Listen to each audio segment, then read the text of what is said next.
apa ya? Ya terkait berdua juga. Penelitiannya kemarin tentang itu ya, keren. Ya itu loh yang co-paper itu loh saya. Co-paper yang itu yang diselenggarakan oleh Perpus pusat. Sederhana sih, nanti kita sharingnya sederhana aja ya adik-adik ya. Iya, nggak apa-apa nih. Teman-teman semester 1 nih. Oh, semester 1, luar biasa. Iya. Dosennya kreatif. Jadi di RPS-nya ada tentang open science, Mbak. Jadi pengenalan aja sih. Oke. Iya, ini biasanya kalau ilmu perpustakaan perempuan lebih banyak dari laki-laki. Iya, betul. Kayak terlihat ada yang satu kelas cowoknya cuma 1. Wah, iya ya. Aduh. Jadi ketua kelas abadi dia. Oh gitu. Iya. Sekarang udah semester 7. Oh iya. Ini juga yang saya lihat laki-laki baru Kalsar aja nih, yang lainnya nggak tahu nih. Cowok, cewek semua kayaknya. Ada Ilham. Ada Ilham. Ada Rifki nih. Iya ya. Adek. Ya. Kita mulai aja mungkin ya Mbak. Laki-laki ya. Karena memang laki-laki lebih sedikit kayaknya ya. Emang gitu kayaknya. Banyakan pustakawati ya nih. Iya, di kelas itu tuh manajemen manajemen pendidikan sama, laki-laki segelintir. Kenapa ya? Bingung juga. Iya. Menunggu Mbak Lili apa kita mulai aja, Mbak Lili? Mulai aja kalian, nanti juga paling nyusul. Oke, baik. Kita mulai aja ya teman-temannya. Bismillahirrahmanirrahim. Assalamualaikum warahmatullahi wabarakatuh. Waalaikumsalam warahmatullahi wabarakatuh. Waalaikumsalam warahmatullahi wabarakatuh.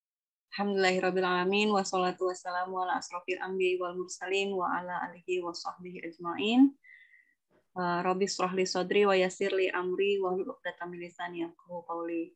Alhamdulillah, segala puji serta syukur kita panjatkan kehadirat Allah Subhanahu wa taala yang telah memberikan kita banyak sekali nikmat, nikmat iman, nikmat Islam, nikmat sehat gitu ya. Alhamdulillah hari ini kita bisa silaturahim dengan Bu Lolita Sari nih hari ini. Alhamdulillah beliau berkenan untuk sharing di kelas gabungan dengan tema Open Science.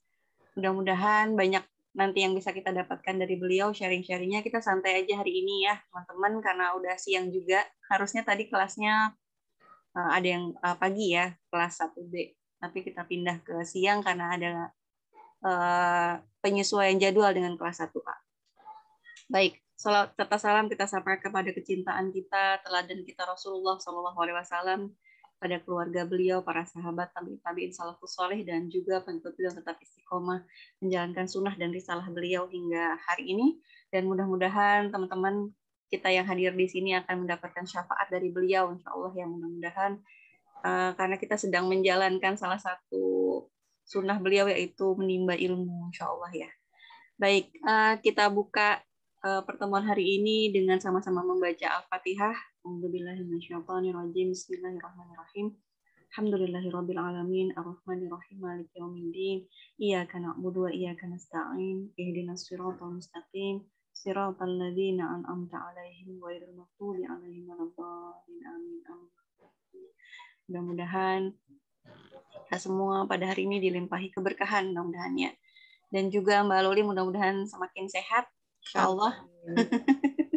Kita doakan sama-sama.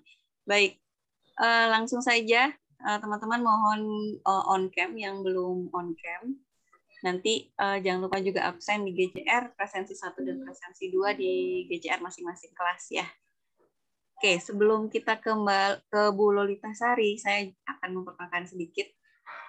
Nanti mungkin beliau juga bisa langsung kenalan juga ya dengan teman-teman mahasiswa. Nama beliau Lolita Sari, beliau adalah pustakawan UIN Jakarta nih. Pustakawan senior ya Mbak Loli ya. Beliau juga menekuni kajian kearsipan, jadi penelitian-penelitian beliau juga terkait kearsipan selain tentang perpustakaan. Pendidikan S1 yang dilalui yakni jurusan perbandingan agama IAIN Sunan Kalijaga Yogyakarta, lalu S1 khusus Prodi Ilmu Perpustakaan dan Informasi Universitas Yarsi, Kemudian S2-nya Ilmu Perpustakaan di Universitas Indonesia. Dan baru saja menyelesaikan program doktoral nih, keren banget ini, di Sekolah Pascasarjana UIN Syarif Hidayatullah Jakarta. Pada konsentrasi pengkajian Islam lintas disiplin bidang ilmu perpustakaan dan informasi. Tulisan-tulisan beliau dan juga penelitiannya berkaitan dengan kearsipan dan perpustakaan. Emailnya di lolitasari@uinjkt.ac.id. Sekarang tugasnya di mana Mbak Loli? Di Fakultas Kedokteran. Kedokteran ya. Jadi teman-teman kalau mau main-main ke perpustakaan Fakultas Kedokteran bisa ketemu Mbak Loli. Iya, monggo. Narasumber kita yang kedua belum hadir, Bu Lili Istiqoriyah, pustakawan juga beliau di UIN Jakarta di pusat perpustakaan sekarang. Juga sama dengan Mbak Loli nih, menekuni kajian kearsipan. S1-nya di jurusan Pendidikan Agama Islam YIN Syarif Hidayatullah Jakarta, lalu S1 khusus Prodi Ilmu Perpustakaan Universitas Indonesia. Jadi dua-duanya nih ini ya, double degree nih S1-nya, Masya Allah, keren banget. Lalu S2-nya sama, Ilmu Perpustakaan di Universitas Indonesia dari program beasiswa Kementerian Agama. Tulisan-tulisan beliau juga penelitiannya tentang kearsipan dan perpustakaan. Emailnya di lili.istiqoriyah@uinjkt.ac.id. Insya Allah beliau akan segera bergabung nanti setelah rapat, mungkin rapat perpustakaan ya, Mbak Luli ya mungkin ya beliau. Oke, kita langsung saja ke Mbak Bu Lolitasari, sharing-sharing tentang Open Science. Apa sih itu Open Science? Ini sedikit teman-teman mahasiswa ini adalah angkatan 2021 ya, semester 1, mata kuliah sumber informasi. Jadi di sumber informasi ini kita belajar tentang sumber informasi primer, sumber informasi sekunder, sumber informasi tersier gitu Mbak Luli. Kemudian kita juga belajar tentang kebutuhan informasi sedikit ya, karena nanti teman-teman juga dapat mata kuliah kebutuhan dan perilaku pencari informasi tadi. Jadi kemarin kita belajar sedikit tentang kebutuhan informasi, apa sih yang dimaksud dengan kebutuhan informasi, lalu bagaimana berbagai jenis sumber informasi ini bisa memenuhi kebutuhan informasi masyarakat, seperti itu. Dan di RPS di kurikulum yang baru ini, angkatan 2021 ini, mereka juga mendapatkan salah satu bahan kajian yaitu Open Science, begitu Mbak Loli. Jadi nanti mungkin Mbak Loli bisa sharing tentang apa sih yang dimaksud dengan Open Science, seperti itu. Saya persilahkan kepada Mbak Loli langsung saja, nanti mungkin waktunya 1 jam, nanti sharing juga dengan Mbak Lili mungkin, lalu 30 menit kita tanya jawab. Begitu Mbak Loli, silahkan. Ya, lumayan ya berbusa. Kalau mau nanti sambil di sharing-sharing juga boleh di tengah-tengah gitu ya. Ya. Terima kasih Bu Fahma. Bismillahirrahmanirrahim. Assalamualaikum warahmatullahi wabarakatuh. Waalaikumsalam. Waalaikumsalam warahmatullahi wabarakatuh. Ya, terima kasih sebelumnya kepada Bu Fahma ya. Ini teman, sahabat, saudara. Dan selalu mau mengajak gitu ya, mengajak para pustakawan untuk berbagi ya. Karena pustakawan dan dengan dosen ilmu perpustakaan memang harusnya memang kolaborasi ya. Karena kita dari sisi prakteknya mungkin ya, ilmunya dari ibu dosen. Ya, dan salam kenal kepada teman-teman semua ya. Ini mahasiswa yang luar biasa, mahasiswa S1 ya, masih giroh-girohnya ya. Giroh-girohnya menimba ilmu ya. Menimba berarti ditimba ya. Mengambil ilmu dan memanfaatkan ilmu yang kita dapati.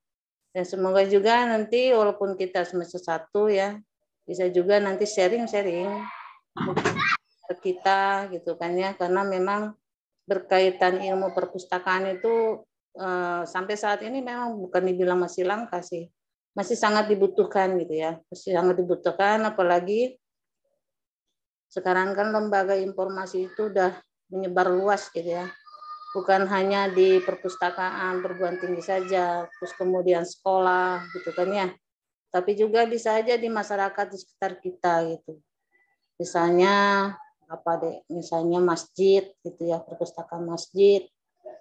Nah, itu mungkin perlu kita bantu karena memang sebagian besar dari perpustakaan masjid itu belum banyak yang kelola sebenarnya. Ini melipir dikit nih. Nanti ujung-ujungnya nanti kita bicara sama open science. Ya coba saya izin share dulu ya.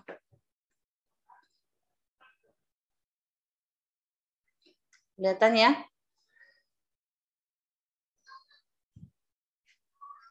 Kelihatan kah? Ya, kelihatan. Terlihat. Oke, kelihatan ya. Jadi ini masih masa pengenalan ya. Namanya masih pengenalan ya, masih dasar-dasarnya saja. Kita sama-sama sharing ya, Dede ya. Sama-sama sharing ya terkait sains terbuka itu apa sih gitu ya.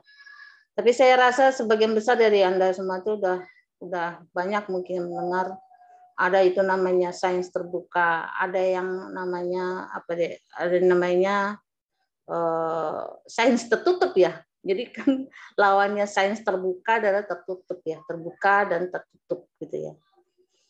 Dan kebetulan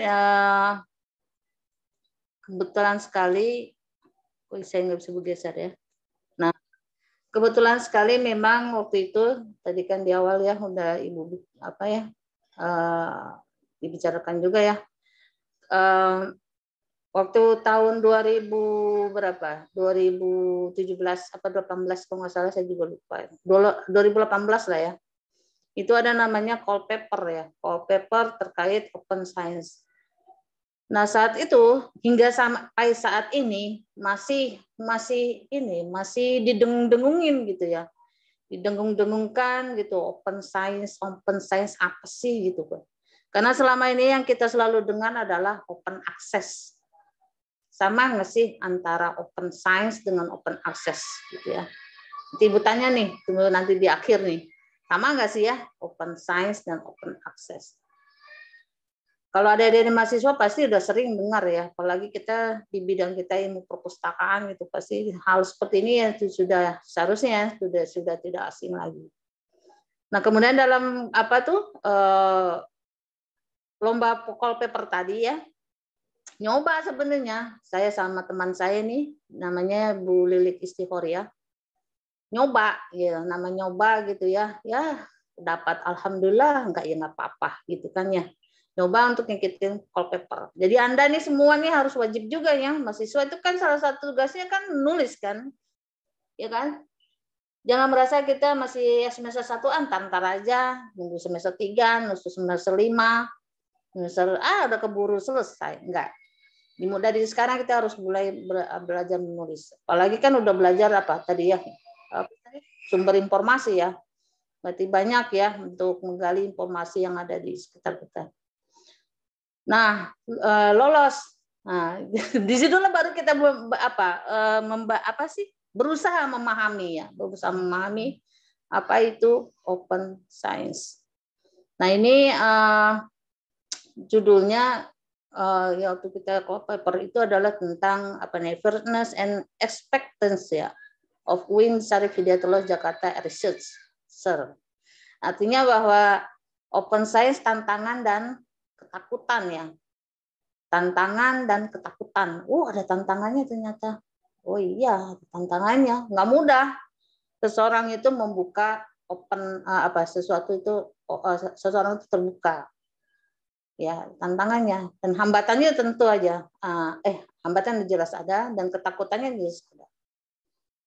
Apa sih yang ditakuti gitu kan ya yang ditakuti gitu. Dan ini nanti paper ini bisa Anda lihat secara langsung ya di ini nanti di Google itu kalau udah belajar sumber informasi mesti Anda kan sudah belajar menelusur jurnal-jurnal ya. Kira-kira jurnal-jurnal yang ada di UIN itu apa aja sih? Dan perginya kemana sih? Pakai link apa sih? Pastikan Anda harusnya sudah paham ya tentang itu ya. Jadi nanti Anda bisa melihat isi jurnal ini ya. Isi jurnal ini di Al-Maktabah. Al-Maktabah, jurnal Al-Maktabah itu jurnal yang diterbitkan oleh perpustakaan pusat. UIN Jakarta. Ya, jadi perpustakaan-perpustakaan UIN Jakarta itu kita telah memiliki jurnal ilmu perpustakaan. Jadi kalau nanti Anda tertarik untuk menulis, ajak Bu Pahma. Bu Pahma, saya ada punya nih tulisan tentang open science dari sisi apanya gitu ya. Masukin deh ke jurnal, boleh. Memang itu sekarang lagi digalak-galakan ya, dihimbau dan sebagainya, gimana supaya dosen dan mahasiswa untuk kolaborasi untuk menulis. Nah, kemudian ini orangnya nanti sebentar lagi datang kali karena lagi rapat.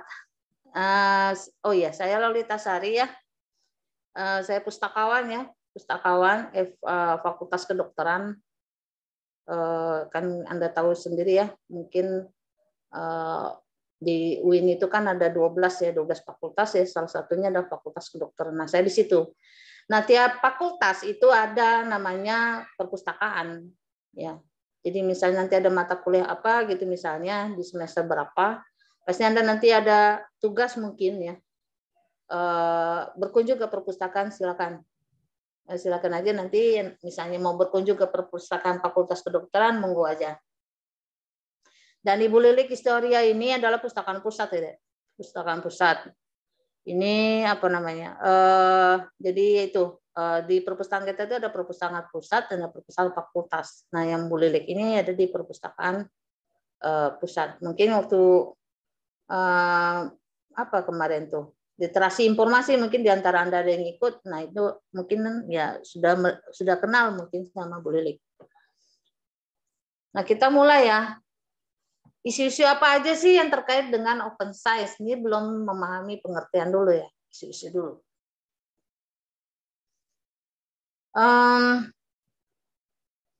Isunya itu adalah kapitalisme ilmu pengetahuan. Itu di mana pengetahuan sekarang itu terutama terkait dengan informasi yang regional ya. Itu tidak mudah kita mendapatkannya ya. Kita harus melanggan dan sebagainya. Ya kan? Misalnya Anda misalnya ke perpustakaan orang lain gitu. Misalnya UI aja, tidak mungkin kita mendapatkan jurnal mereka kan. Nah, tapi kalau misalnya Anda sebagai mahasiswa UIN Jakarta, maka Anda dengan bisa memperoleh apa-apa aja yang ada di UIN Jakarta. Apa-apa aja ini terkait dengan informasi tentunya terkait e-book, e-jurnal yang dilakukan UIN. Tetapi kalau misalnya di luar UIN, maka itu tidak mudah untuk mendapatkannya. Nah, itulah kapitalisme ilmu pengetahuan. Jadi saking mahalnya ya, gitu. Saking mahalnya dari mahalnya suatu informasi berupa e-jurnal, e-book ya. Jadi tidak semua juga perguruan tinggi untuk memiliki memiliki e-jurnal ya yang bisa dimanfaatkan oleh perpustakaannya. Ini saking mahalnya. Dan kemudian karena terkait dengan ilmu pengetahuan, maka terkait dengan akses.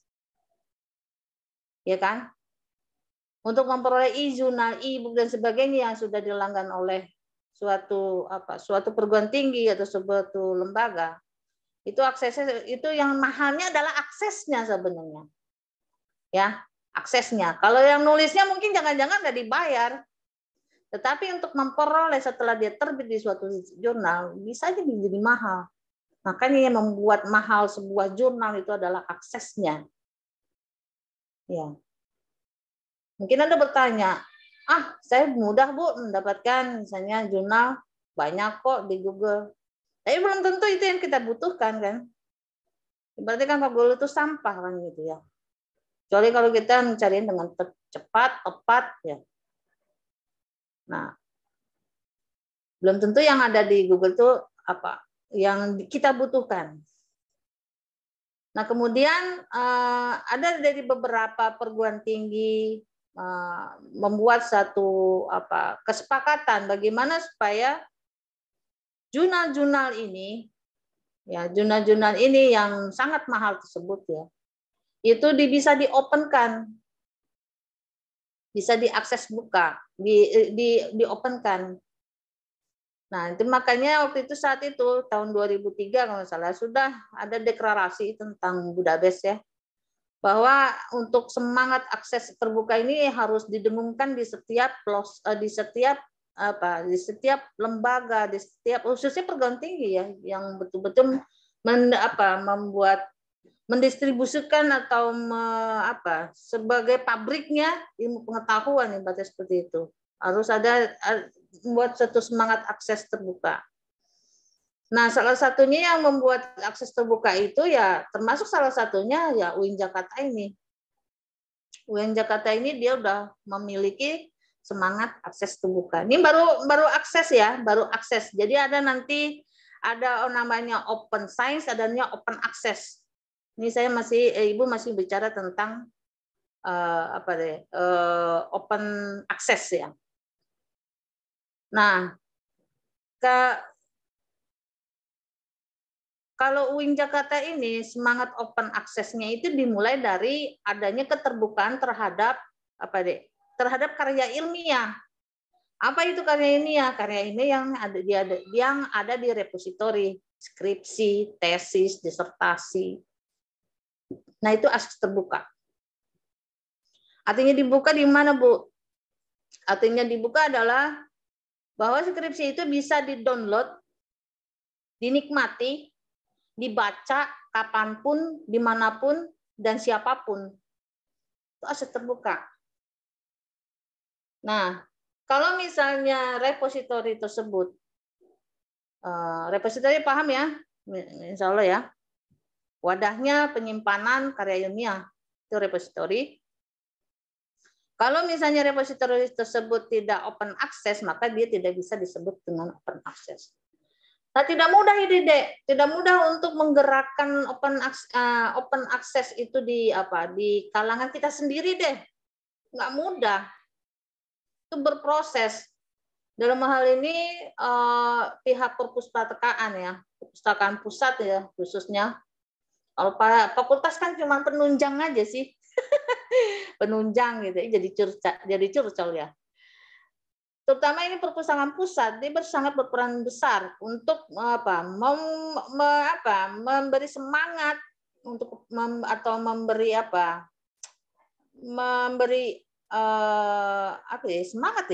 semangat ya agar pimpinan itu memberikan suara berupa SK untuk disebarkan, diinfokan kepada para dosen dan para khususnya prodi ya. Prodi kan otomatis itu ada dosen untuk mengopenkan karya mahasiswanya berupa skripsi. Ini tidak mudah. Pertama kali SK ini turun itu sebetulnya tahun 2000 saya lupa 12 ya. Ini yang 13 ini yang kedua sudah. Nah, di situ tidak mudah juga setiap fakultas yang ada di UIN itu mengopenkan skripsinya, tidak mudah. Malah kadang-kadang ada satu kasus ya, bicara kasus ini kan kita bicara penelitian. Ada satu kasus malah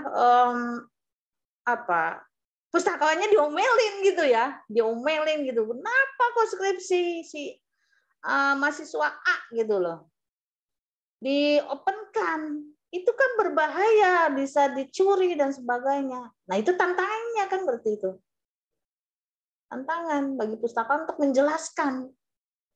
Ini loh SK-nya. Tapi sebagai pustakawan nggak bisa juga cuma kita hanya dasarnya SK. Kita juga harus tahu ilmunya. Apa yang dimaksud dengan open access dan sebagainya. Kalau nggak ya tetap aja diomelin.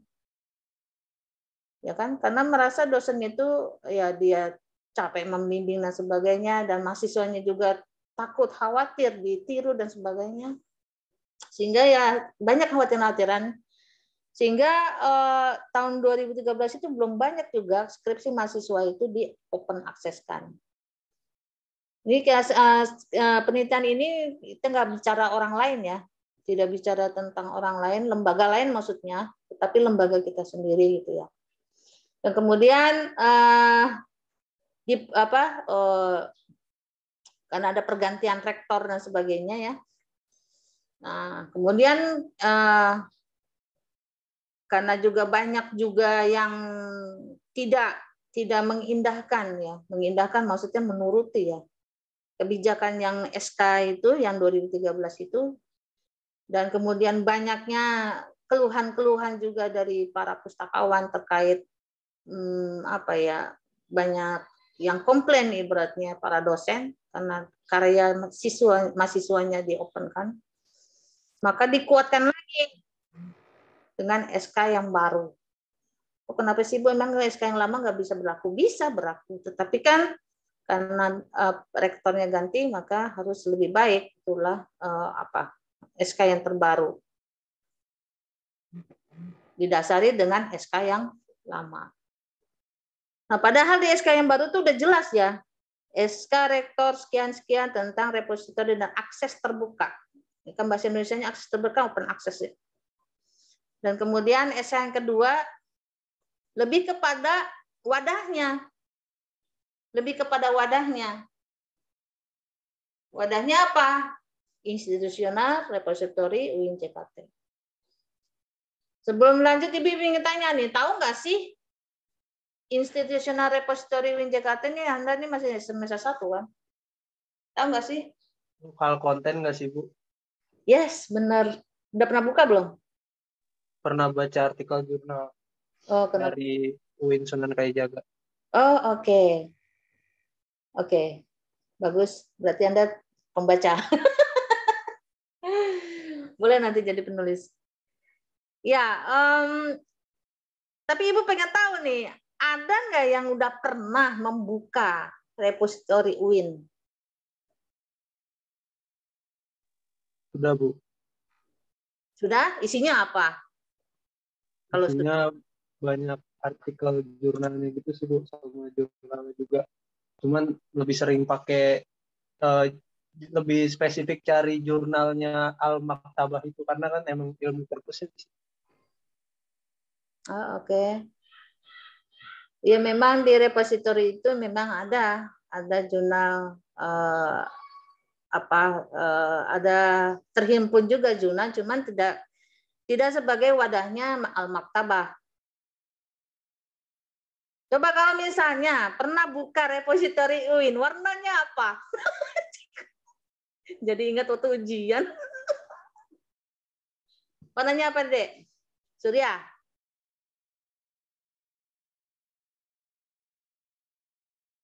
Salah nggak apa-apa, orang nggak dinilai juga, Bu Pahma juga paling oke-oke aja.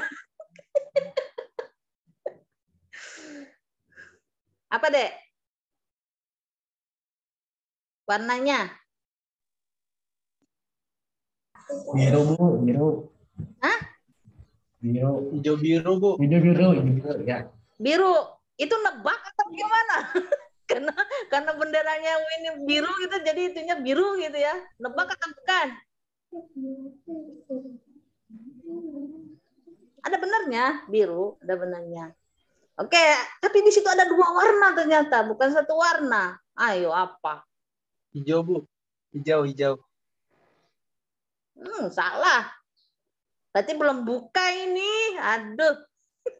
Biru putih bukan, Bu? Biru putih, Bu. Nebak apa bukan itu?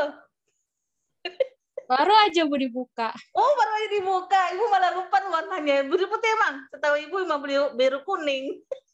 Biru putih Bu di ini saya. Oh, putih. Udah diubah, Bu, warnanya. Oh, biru putih ya? Oke deh. Manut. Lupa. Oke, warnanya biru putih. Kan salah biru putih. Oh iya benar ya, kali yang lama itu biru kuning, sekarang biru putih. Oke, kalau misalnya udah dibuka, linknya apa? Sebutin. Tadi katanya baru dibuka. Repositori UIN JKT.ac.id. Salah. Ada salahnya, ada yang kurang.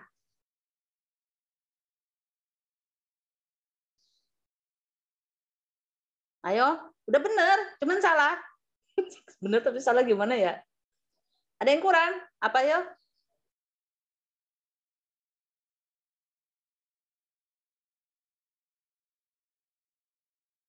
Nanti mata kuliah pengolahan bahan pustaka.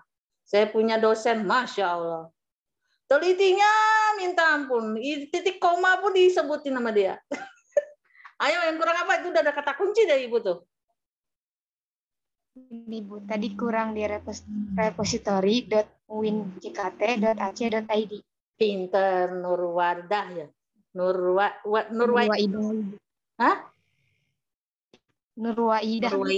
Nurwaidah. Oke, pinter. Ya, betul sekali. repository.winjkt.ac.id. Kalau cuma misalnya repository WinJKT nggak bakal nyampe itu. Ya nyampe sih, cuman 2 kali step lagi baru nyampe. Ya lanjut ya. Nanti kalau misalnya Bu daripada udah jauh ngomong gitu ya mau nanya aja langsung. Ibu lebih senang jadi nggak banyak ngoceh. Ya lanjut. Ini nyantain aja. Ini nggak terlalu teoritis harus menurut si A, menurut si B buset dah. Nggak juga ya. Nyantai aja. Oke, di dalam SK ini ya, ini harus dipahami nih oleh mahasiswa ini, apalagi mahasiswa ilmu perpustakaan nih harus paham nih tentang ini. Di dalam SK yang terakhir ini, SK Institutional Repository Jakarta, ada 2 poin yang sangat mendukung para pustakawan untuk mengopenkan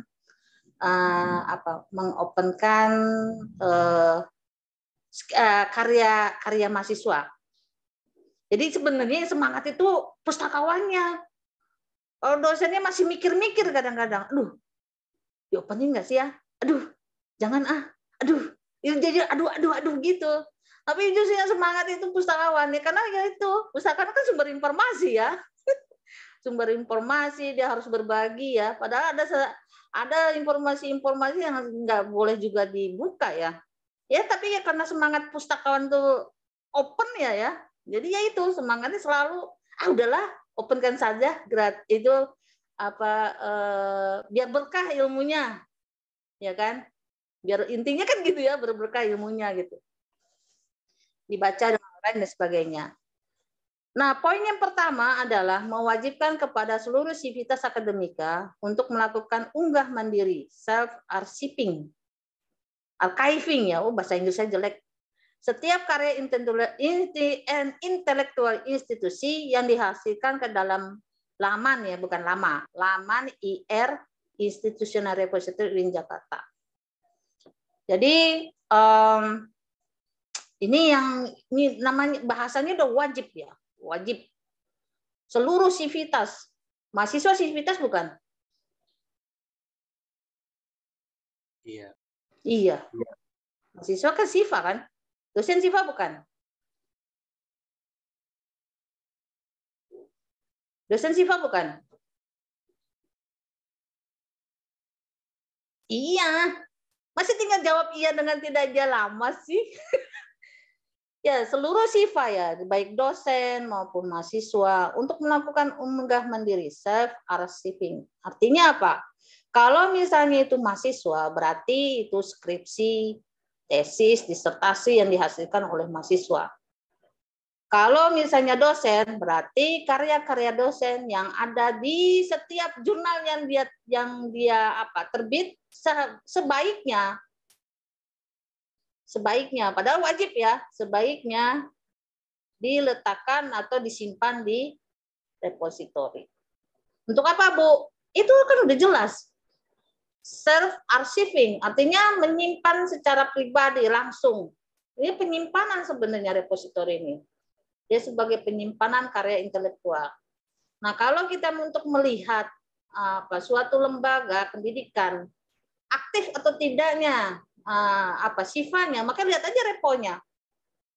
Lihat aja reponya. Kalau misalnya reponya keren, artinya di situ aktif, tiap tahun dia distribusi, maka boleh dikatakan intelektualnya itu meningkat, pengetahuannya bertambah. Iya dong.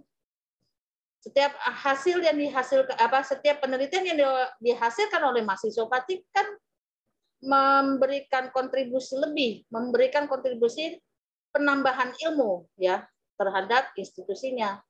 Jadi misalnya Anda nanti penelitian, berarti Anda memberikan kontribusi kepada UIN. Intinya seperti itulah bahasa mudahnya. Terus yang kedua adalah akses karya intelektual pada IR bersifat terbuka. Nah, udah jelas nih. bersifat terbuka, buka. Kalau anak-anak dulu, buka gitu ya. Harus dibuka ya. Kecuali ada kecualinya untuk karya tertentu, karya paten, karya yang terkait dengan hak cipta. Nah, biasanya yang kayak begini-gini ini yang karya yang agak rewel dikit ya. Bahasa saya mudahnya bahasa rewel ya. Itu biasanya fakultas-fakultas yang berbasis sains. Misal fakultas saintek, fakultas kedokteran, fakultas ilmu kesehatan. Itu rewel. Dia tidak mudah untuk mengakseskan atau mengopenkan skripsinya, karya ilmiahnya, karya ilmiah mahasiswanya, lokal kontennya, nggak mudah. Tapi apakah mungkin Anda bertanya lagi, tapi bagaimana Bu dengan fakultas lainnya? Ada juga. Jadi tidak semena-mena itu fakultas sains ternyata hasil penelitian kami ini. Ada juga yang lain. Misalnya apa? Fakultas Fakultas Syariah dan Ilmu Hukum. Nah, kadang-kadang kan dia membuat suatu kebijakan-kebijakan atau membuat suatu produk-produk tertentu yang tidak mungkin bisa di-share kepada orang lain yang takut dicontoh. Tapi dari hasil penelitian kami sebagian besar memang dari fakultas sains. Ada juga yang fakultas psikologi. Misalnya dia ada alat ukur tertentu yang tidak bisa share kepada orang lain, ya tutup. Nah, mungkin Anda bertanya lagi, kalau gitu Bu, kurang bermanfaat dong. IR ini yang ada di UIN. Enggak juga, kan ada bahasa kecuali. Kecuali kan. Nah, kecuali ini bagaimana misalnya? Ya berarti harus ada kebijakan-kebijakan tertentu tuh. Tapi bukan berarti dia tidak bisa open. Bisa. Bisa aja.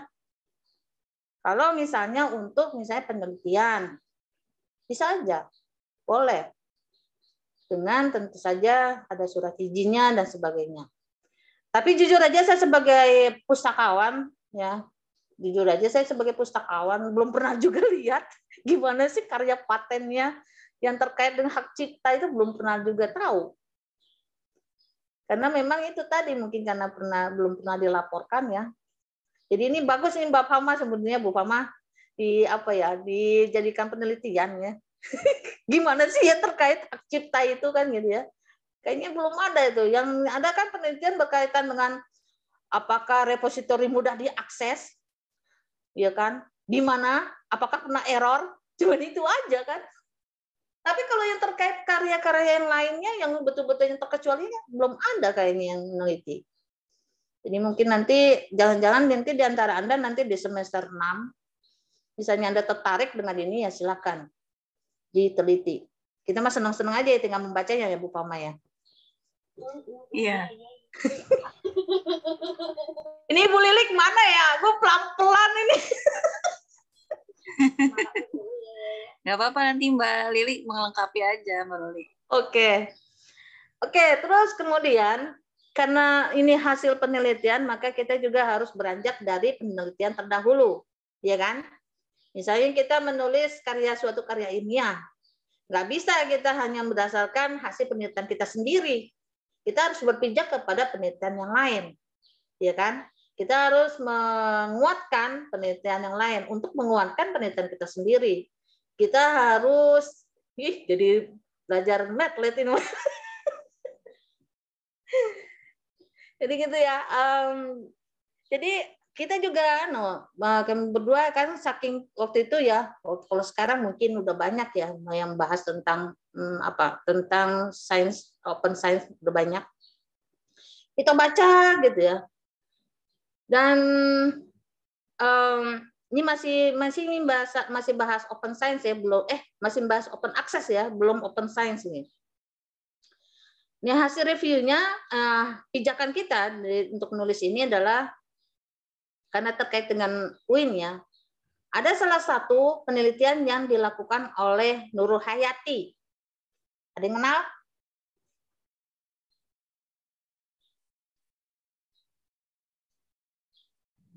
Masa nggak kenal sama dosennya sih? Tahu Bu, nggak kenal tapi. Nih tahu tuh. Oh iya tahu Bu, tapi belum kenal ya. Belum ngajar kali ya? Belum ngajar I- semester 1 ya? Iya, Bu. Belum ngajar kelas kita. Kelas A sama B belum. Ya udah nanti Iya. kalau misalnya ngajar salam dari Bu Loli gitu ya. Iya, Bu. Ya ada salah satu penelitian dari Nurul Hayati ya. Dia menyatakan bahwa ini terkait, pokoknya intinya gini deh, terkait open access berarti terkait dengan penelitian, jurnal, e-book dan gitu ya. Kata dia, tingginya produktivitas dosen UIN Jakarta sebanyak 114 dosen dalam menulis dan mempublikasikan hasil penelitiannya di jurnal Trindes Scopus. Ya, berarti artinya bahwa jadi hasil-hasil dosen itu yang dipublikasikan yang terindeks ya, yang terindeks Scopus itu baru 114. Dan mungkin Anda bertanya, Bu, bisa diakses nggak? Belum tentu. Belum tentu. Ada yang bisa diakses, ada yang tidak. Nah, disinilah yang tadi kapital itu deh. Ada yang bisa diakses, ada yang tidak. Yang tidak itu oleh yang kapital itu. Jadi artinya kita harus membeli kan? Kita harus membeli karya mereka. Karya Bu Nurul, karya mereka ya, bukan hasil kerjaan Bu Nurul ya. Karya dosen tersebut harus beli. Ya, kita sebagai padahal sama sesama UIN ini harus beli juga. Cuman sayangnya ini mungkin bisa ditindaklanjuti di penelitian ini. Yang 114 itu apa aja sih gitu kan? Menarik sebetulnya. Tapi sekarang otomatis sudah meningkat karena ini kan penelitian tahun 2017. Dan yang kedua adalah belum menyebutkan hak akses terhadap hasil penelitian yang dilakukan dosen. Nah itu tadi karena tidak tidak semua orang bisa memiliki hak akses. Karena kenapa? Hak akses itu kan berarti harus membeli kan. Dan ternyata tidak semua juga yang dilanggan oleh UIN, termasuk di dalamnya yang dibutuhkan oleh siswa UIN. Dan kemudian riset ini juga belum mencakup data penelitian dan publikasi yang dilakukan kelompok peneliti lainnya seperti pustakawan dan laboran.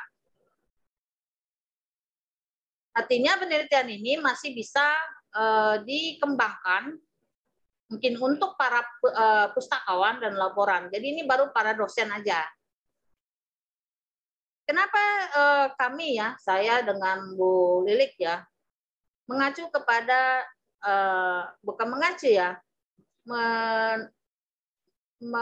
memijak ya, dari penelitian Nurul. Ya, karena itu tadi, pada saat itu kami belum banyak mendapati hasil karya dosen yang bisa diakses. Yang bisa diakses ya Bu Nurul ini. Kok bisa Bu diakses? Jangan-jangan karena teman. Enggak. Ya karena Bu Nurul ini kebetulan mengirimkan jurnalnya ya di tempat yang open access. Ya. Tapi Anda bertanya lagi misalnya, Bu, kira-kira penelitiannya Bu Nurul ini open science nggak? Ya belum tentu juga. Nanti itu harus dikaji lebih dalam. Belum tentu juga ya. Mungkin Anda bosan ya, Bu Loli ini dari tadi open access, bosan nggak? Pertamanya juga saya gitu deh. Bosan saya tuh. Ya Allah, apa sih ini ya open access di tadi open access. Itu waktu pertama kali nulis itu udah pusing kepala tuh. Anda membedakan open access dan open science itu. Kayaknya sama aja gitu perasaan. Tapi ternyata tidak. Oke, lanjut. Nah, dari jabaran di atas ya, mudah-mudahan Anda menyimak apa yang saya bilang. Pertanyaan penelitiannya, bagaimana pemahaman para peneliti UIN Jakarta terhadap konsep sains terbuka dan bagaimana tanggapan sikap peneliti terhadap gerakan tersebut.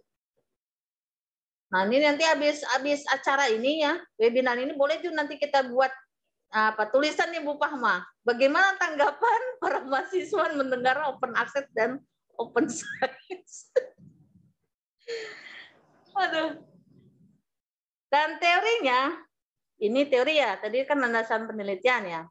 Jadi kalau menulis itu deh, emang ribet deh, harus banyak baca. Satu artikel itu, dia gaya banget ya. Padahal diri sendiri juga nggak gitu. Tapi ini kan ceramah ya. Menceramai diri sendiri juga gitu. Jadi dalam menulis artikel itu harus banyak baca. Ya, misalnya mau tulis tentang open science atau open access, jadi harus baca tuh minimal itu 15 open access, 15 open science, insya Allah ngelotok gitu, paham. Sampai botak enggak. Oke, ini teorinya kita ambil dari Irawan.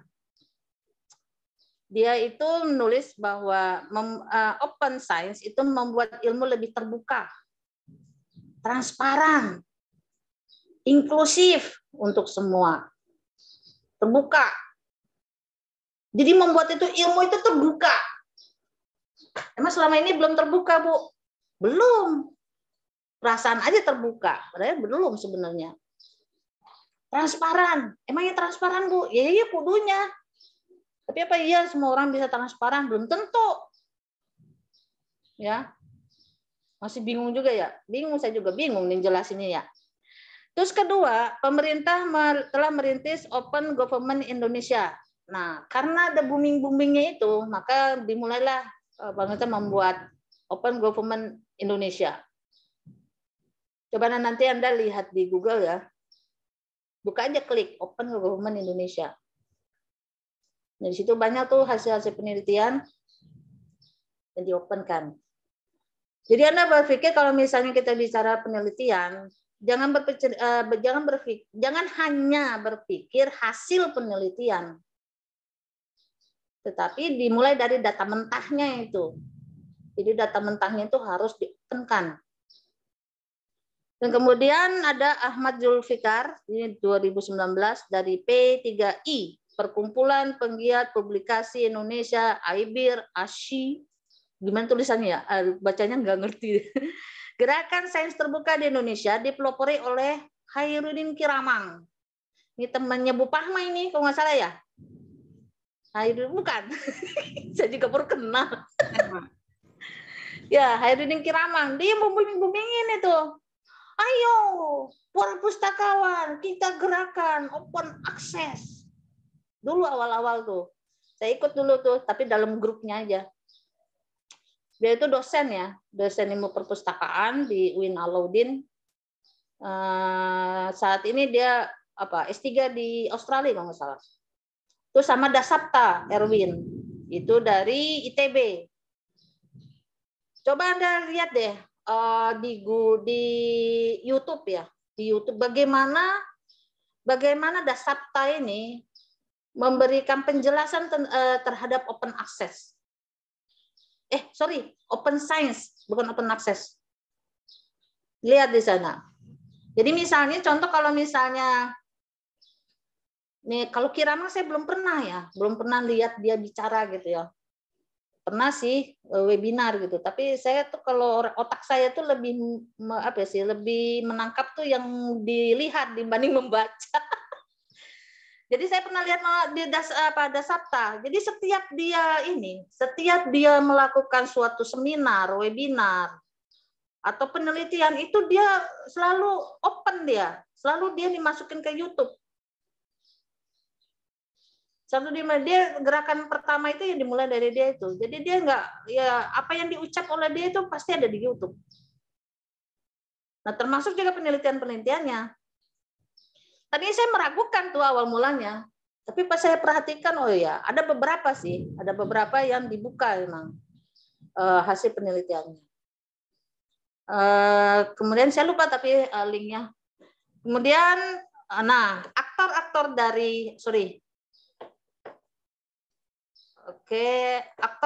dari para penggerak open access mana sih? Nih. Siapa sih aktor-aktornya yang bisa menggerakkan open access, open science? Yaitu adalah peneliti. Diri kita ini kan peneliti. Anda mahasiswa peneliti. Kemudian kementerian atau pemerintah. Kemudian penyandang dana. Tapi tidak semua juga, nah ini menyangkut penyandang dana ya, tadi tidak semua juga penyandang dana mau mengopenkan apa-apa hasil penelitiannya. Jadi sekali lagi Bu, ini ya, ketika ketika kita bicara open access, open science, jadi ketika bicara tentang penelitian, kita tidak berpikir hasilnya, tetapi dimulai prosesnya, proses awalnya. Misalnya, Anda nanti nih meneliti tentang pas penelitian nanti ya, meneliti tentang misalnya apa? Misalnya layanan perpustakaan, misalnya sih, inovasi layanan perpustakaan se-DKI, se-DKI, bukannya di sekolah apa, bukannya, cuma datanya kecil, atau se-provinsi misalnya. Nah, dimulai dari awal mengambil data, mulai pengambilan data dan kemudian menentukan metode, itu harus diopenkan. Kan jarang orang kayak gitu. Biasanya kan orang yang diopenkan biasanya itu hanya hasilnya, prosesnya enggak. Nah, itulah yang disebut dengan open science. Nah, biasanya kalau misalnya dalam penelitian itu disandang dana, misalnya dana itu dari pemerintah ya, misalnya dari misalnya kementerian gitu, jarang orang mau mengopenkan hasil datanya, jarang. Karena terkait itu tadi, karena kan data dalam suatu penelitian itu bisa dijadikan 2 atau 3 artikel kan gitu. Dan kemudian yang ketiganya, keempatnya adalah universitas. Nah, pertanyaan lebih lanjut, universitas mana yang sudah mengopen science-kan penelitiannya? Rasanya belum ada. Tetapi mengopenkan aksesnya, iya. Open aksesnya iya. Tetapi open science-nya belum tentu. Nah, itu mungkin harus diadakan suatu penelitian lagi. Karena ini penelitian dasar ya. Penelitian dasar mungkin nanti adik-adik bisa dikembangkan. Apakah di sebuah universitas sudah mengopen science-kan datanya? Belum tentu. Tapi mengopen akseskan iya. Pasti, yaitu salah satunya adalah melalui repositori. Dan kemudian organisasi swasta non-profit. Pasti ya. Dan kemudian ada penerbit swasta. Dan kemudian ada bisnis ya. Bisnis yang berkaitan dengan publikasi akses terbuka. Nah, jujur aja untuk unit bisnis ini, ini juga harus dikaji lebih dalam lagi. Siapa sih yang terkait dengan lembaga yang memiliki keterkaitan terhadap open data dan juga kalau open access sudah pasti ya, udah pasti. Open datanya yang jadi permasalahan. Dan yang terakhir masih aja ya. Nah ini, kita udah mulai meranjak kepada open science. Apa sih yang disebut dengan open science? Open science menurut Irawan, open data, open method, tadi udah Ibu jelasin sebenarnya. Open data, open method, open source software jika menggunakan software. Misalnya pakai SPSS, nah itu harus dijelasin tuh bagaimana proses dan sebagainya. Dan open access media apa yang digunakan, dan open infrastruktur. Nah, inilah yang disebut dengan open science. Jadi open access, Ibu ulangi lagi ya, open access itu artikel-artikel yang sudah jadi, ini bahasa mudahnya, artikel-artikel yang sudah jadi, ketika misalnya dia bisa di-open, bisa dibuka, artinya dibuka bisa di-download, bisa dibaca, dinikmati oleh Anda semua, full text, nah itulah disebut dengan open access. Nah, kalau misalnya open science, ketika misalnya seorang peneliti, Anda ini calon-calon peneliti semua, mengopenkan data Anda, mengopenkan cara Anda menentukan suatu metode, mengopenkan softwarenya, mengopenkan medianya. Media ini banyak ya. Apakah pakai media pembelajaran, media penelitian, dan sebagainya, dan mengopenkan infrastrukturnya, maka itu disebut sebagai open science. Nah, mungkin Anda bertanya, Bu, kalau misalnya open access, kan ada ya Bu wadahnya. Wadahnya apa, Dek?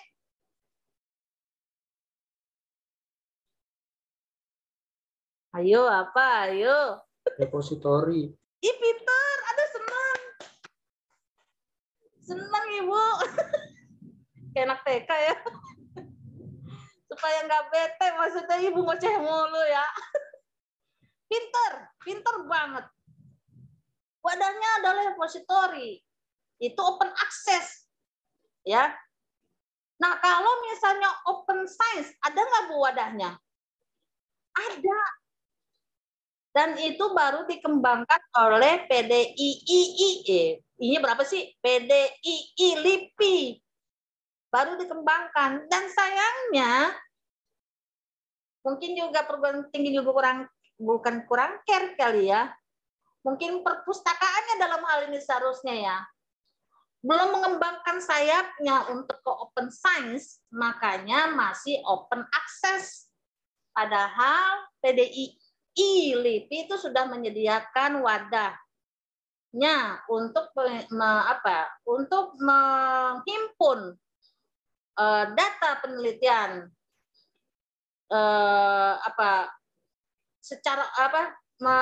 menghimpun penelitian seseorang untuk membuka datanya.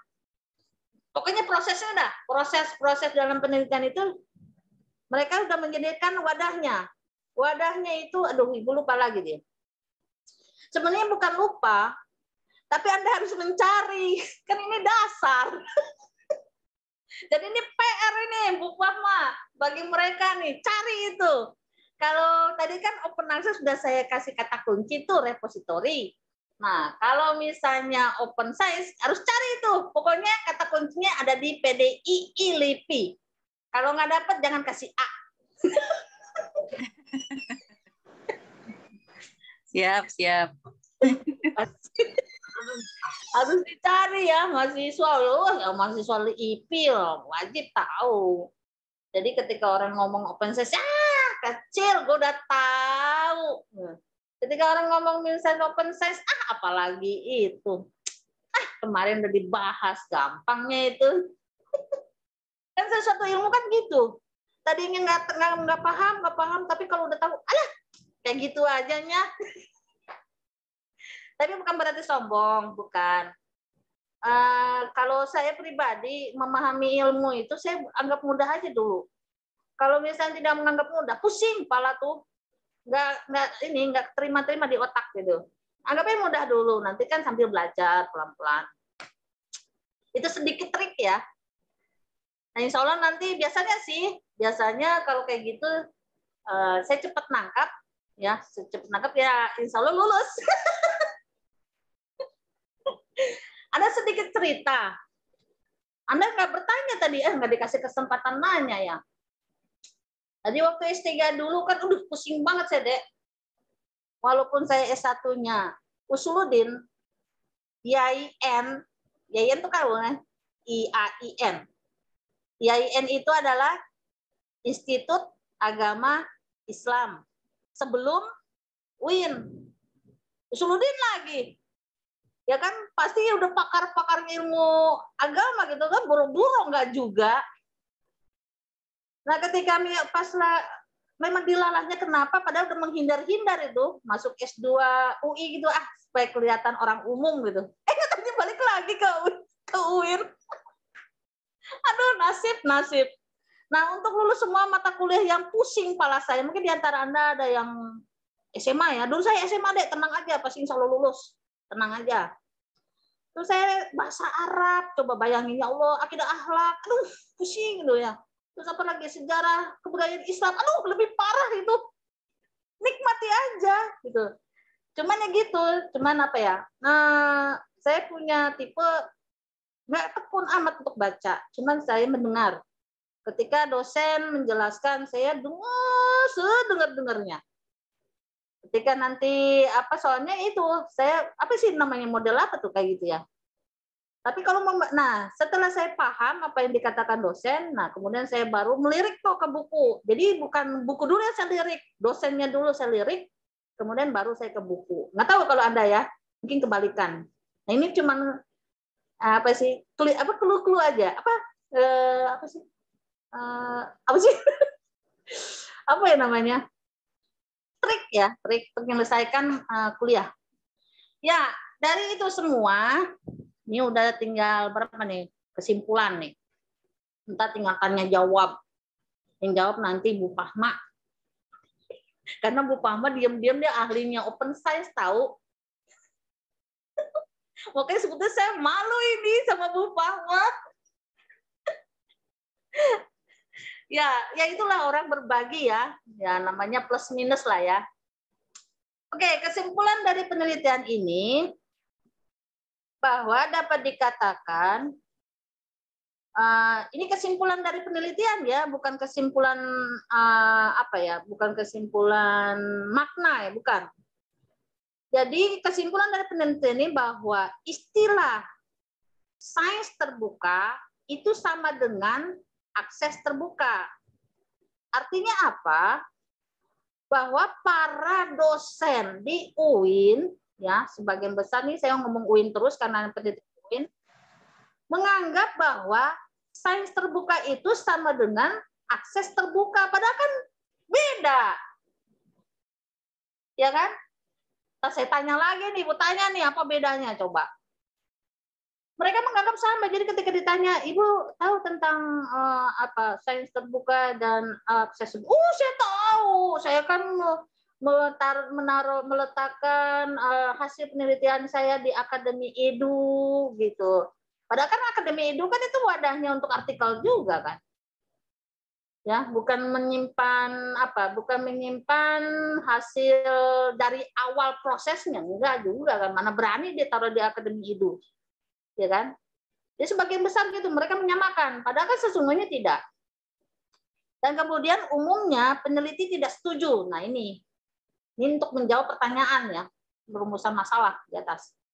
Umumnya peneliti tidak setuju. Kekhawatiran peneliti berada di seputar masalah perlindungan atas hak pribadi dapat berupa ide, metode, kerangka berpikir, data, informasi, bahan atau materi uji laboratorium dan hasil penelitian.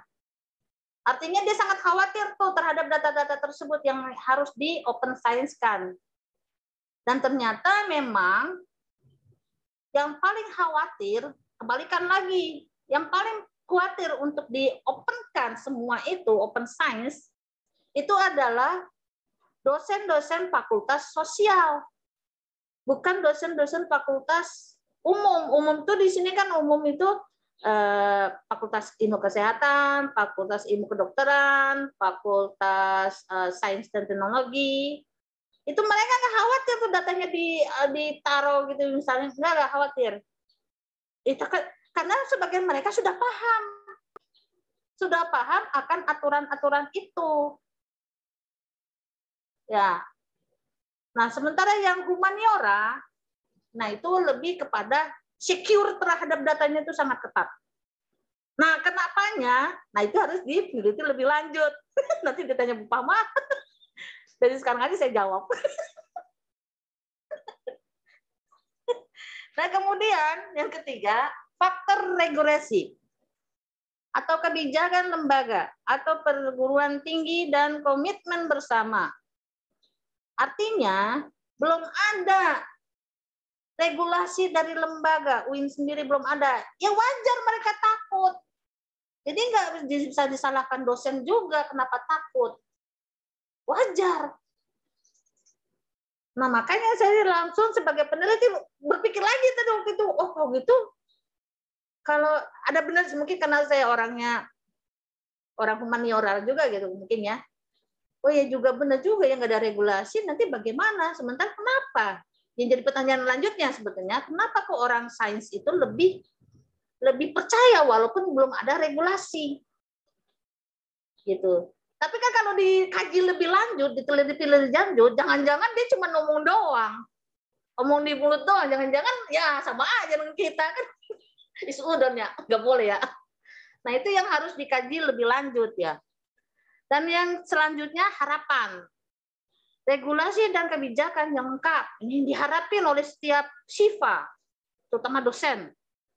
Regulasi dan kebijakan yang lengkap, rinci, termasuk di tersedianya portal keamanan data dan informasi riset. Dan ternyata harapan ini tidak hanya diharapkan oleh dosen humaniora, termasuk di dalamnya dosen sains, maksudnya dosen umum. Ya itu tadi ya, saintek, kedokteran dan kesehatan. Dia menginginkan itu portal khusus saja ya untuk dia kalau ada portal khusus dan kemudian ada regulasi yang jelas gitu ya, dia mau untuk mengopenkan datanya, proses penelitiannya mau. Ini seharusnya kerjaan dari ini nih LP3 Lemlit ya seharusnya. Tapi sebenarnya wadah kita nih, ranah kita sebenarnya. Dan kemudian saran infrastruktur, kemudahan penggunaan sistem dan keterpaduan dengan sistem otomasi data lainnya. Tentunya bandwidth internet yang memadai serta perlunya sosialisasi dan pelatihan. Ini saran sebagian besar dari para dosen. Artinya apa? Ternyata infrastruktur yang ada di kita juga, misalnya repositori, itu kan sulit ya. Saya sebagai pustakawan kadang-kadang juga merasa sulit. Sulitnya apa? Ya aksesnya. Bandwidth-nya kadang-kadang error, bikin pusing kepala itu. Udah diinput, input ulang lagi. Input, itu kan bikin puyeng itu. Udah banting aja. Ibaratnya gitu ya. Karena apa? Karena apa? Penyediaan itunya, apa sih namanya tuh? Penyediaan, apa sih itu namanya? Aduh, saya lupa deh. Bandwidth ya apa? Apa namanya tuh? Nah itu kurang. Misalnya contoh apa sih namanya saya lupa tuh. Misalnya tidak ada rancangan. Misalnya tahun dimulainya repositori itu kan 2015 misalnya. Tapi dia tidak merancang penyediaan tempatnya itu untuk 2000 sekarang 2021. Bisa aja misalnya dia merancang, tetapi ternyata yang dirancang adalah sedikit. Jadi wadahnya selalu error. Apa sih namanya Bu Mama jadi lupa deh tuh. Pokoknya wadah penyimpanan deh. Server ya. Servernya. Jadi bikin puyeng. Berarti infrastrukturnya belum siap ya, Mbak? Iya. Nah, yang ada aja belum siap. Gimana yang mau open science kan gitu, yang dikhawatirkan para siswa ya. Siswa ini maksudnya dosen. Nah, itu mungkin yang dapat saya sampaikan. Ini gambaran apa ya, Dek? Gambaran kita ini sebetulnya. Gambaran kita sendiri di mana terutama di perpustakaan ya, di mana cara penginputan ya, dan kemudian ada namanya di perpustakaan ada kan ini ya, olah otak dan olah otot ya. Ada yang membawa berkasnya yang tadinya manual kemudian diinput jadi, nah itu kan itu sini wanita-wanitanya juga sama berkegiatan otak dengan otot ya, udah berani kerak ya, mengangkat-ngangkat gitu. Ibu ini strong, angkat-angkat buku, tapi sekarang udah enggak sih. Udah loyo. Makanya pustakawan sebetulnya jangan sampai 65 lah kalau untuk di bagian pengerakan itu. Aduh, teler itu. Ya itu mungkin dari saya, nanti mungkin mudah-mudahan ada dari Bu Lilik ya. Ini saya juga belum melihat Bu Lilik hadir ya. Mungkin itu, terima kasih. Assalamualaikum warahmatullahi wabarakatuh. Waalaikumsalam warahmatullahi wabarakatuh. Makasih Bu Loli. Semangat banget nih kalau Bu Loli sharing tuh selalu begitu. Makanya kita jadi ikut ketularan semangatnya. Mudah-mudahan teman-teman juga sama ya, ketularan semangatnya juga dari Bu Loli. Silakan siapa yang mau bertanya boleh, kita sharing-sharing aja di sini. Siapa ya, yang ada nanti yang jawab Bu Pahma. Oke. Ada yang mau bertanya teman-teman 1A atau 1B? Silahkan raise hand atau ketik di chat boleh. Kita kayak webinar aja. Juga boleh.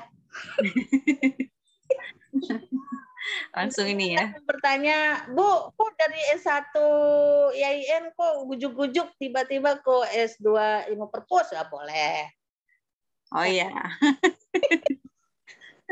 Tapi nanti Bu Fama yang jelasin. Aduh.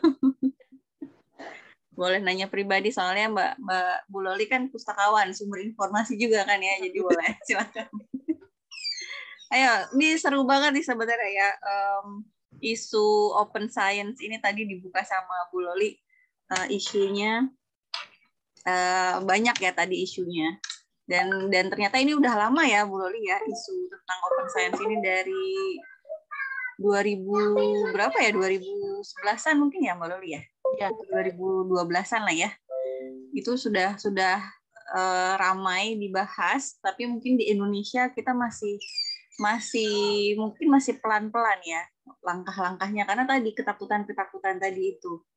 Seperti itu. Jadi banyak peneliti yang khawatir karena yang dibuka, kalau open science itu yang dibuka bukan hanya full text hasil penelitiannya aja, tapi juga data mentahnya juga harus dibuka. Lalu kalau softwarenya, tadi Bu Loli bilang kalau ada software yang digunakan, itu juga dibuka. Kalau kita baca artikel jurnal itu kan pendek ya, Bu Loli ya. Kalau skripsi mungkin masih ada data yang di-share misalnya di lampiran, walaupun bukan data mentah, misalnya data olahan.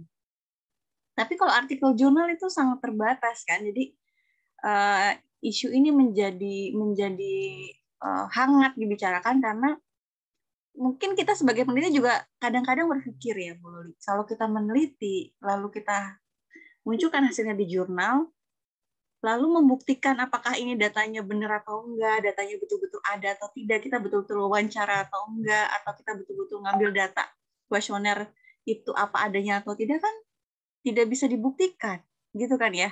Nah, mungkin salah satu isu transparansi tadi itu. Jadi seorang peneliti untuk membuktikan bahwa penelitian dia betul-betul dilakukan dengan sebenar-benarnya, itu harus ada data yang bisa diakses oleh masyarakat secara luas untuk membuktikan bahwa dia benar-benar melakukan penelitian, bukan data yang dibuat-buat gitu ya. Seperti itu. Dan ternyata open science juga sangat luas ya. Dan bedanya dengan open access apa tuh tadi ya? Harus dicari nih sama teman-teman, jadi PR apa bedanya open access dengan open science. Silakan, ada yang mau bertanya? Ada terkait open science dan open access terhadap sumber informasi? Dalam hal ini penelitian ya. Kalau di Indonesia mungkin PDD ILIPI itu RIN ya Mbak Bu Loli ya. RIN itu dia repositori data. Mungkin saya bisa share linknya. Salah satu yang sudah dilakukan di Indonesia oleh PDD ILIPI itu RIN. Yang teman-teman nanti bisa jalan-jalan ke sana ke rin.lipi.go.id. Di situ ada dataset yang juga bisa diakses. Gitu. Gak ada pertanyaan? Wah, ini kayaknya udah paham semua nih ya, Mbak Loli ini. Tenang, yang bertanya nanti dapat bonus. Bonus nilai. Bonus nilai. Kalau Bu Loli mungkin saya pengen tahu juga gitu ya, sepengetahuan Bu Loli, kalau data yang dibuka itu kan pasti kekhawatiran kita adalah datanya nanti jadi duplikasi gitu penelitiannya. Itu gimana menurut Mbak Loli? Apa misalkan data mentahnya nih, saya penelitian, lalu data mentah saya share gitu secara terbuka, terus ada kekhawatiran nih data saya, kan saya udah capek-capek nih ngumpulin data segala macam, terus nanti diduplikasi, itu gimana tuh menurut Bu Loli? Dipakai sama orang lain gitu. Nah, Bu Loli? Perlu dicoba itu. Ya, waktu itu saya bukan berdasarkan pengalaman ya, tapi bukan juga berdasarkan penelitian karena belum melanjutkan penelitian itu, tapi berdasarkan dari karena saya mengikuti Dasapta ya.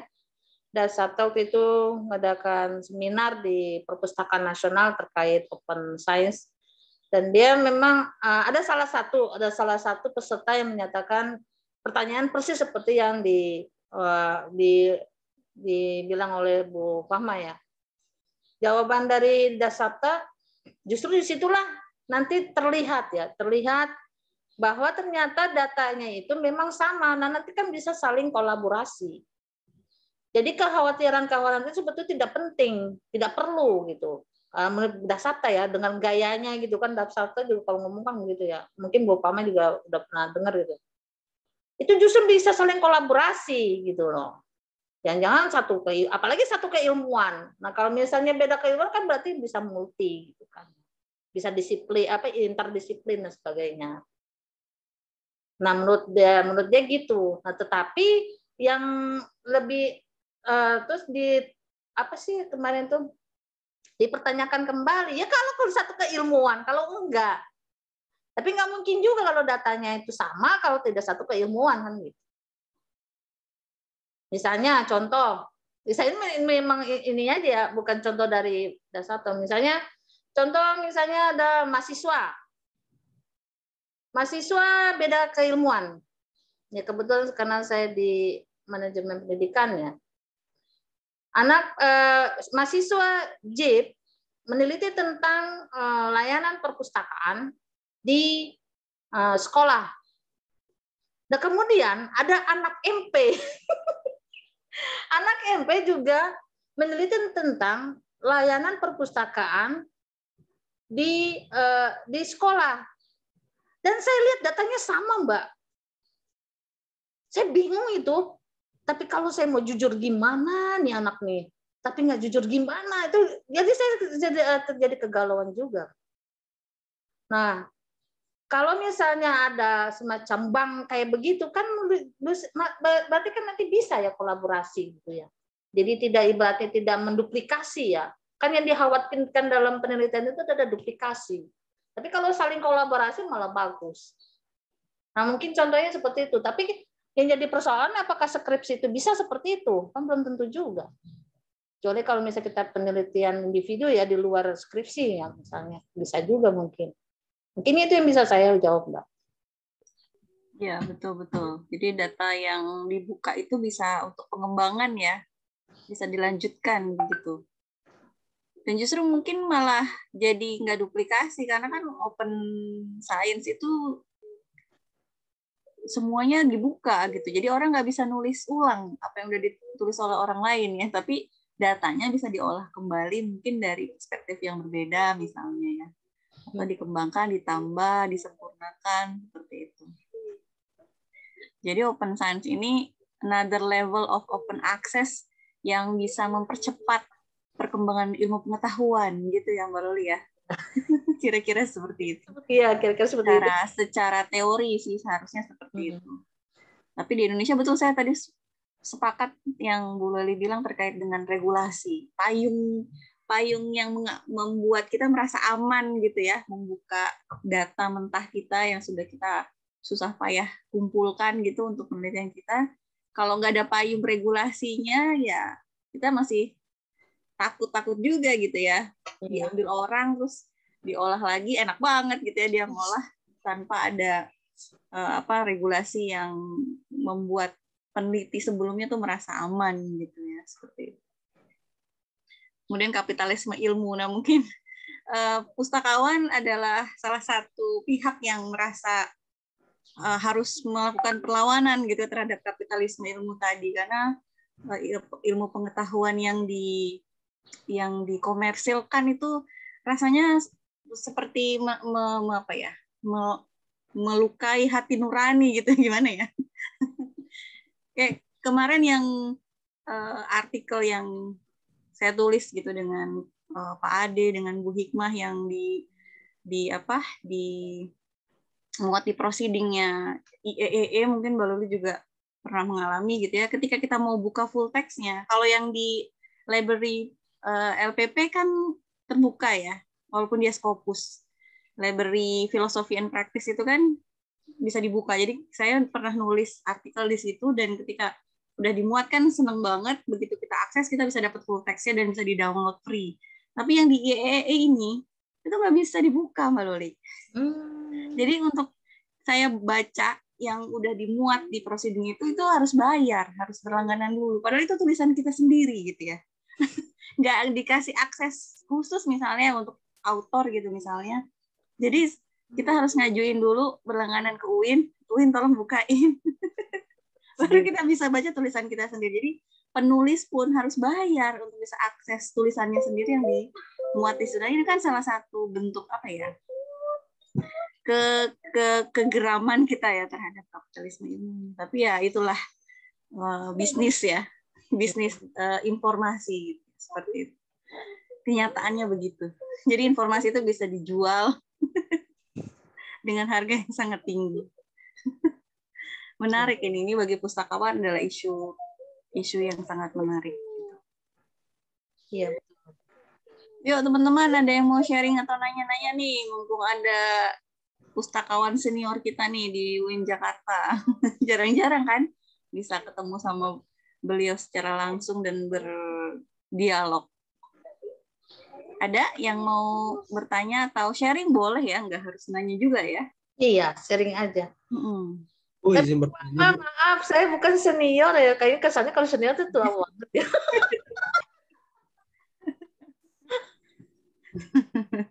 Apa dong istilahnya? Nggak Ya, Azhar mau nanya nih, Bu Loli.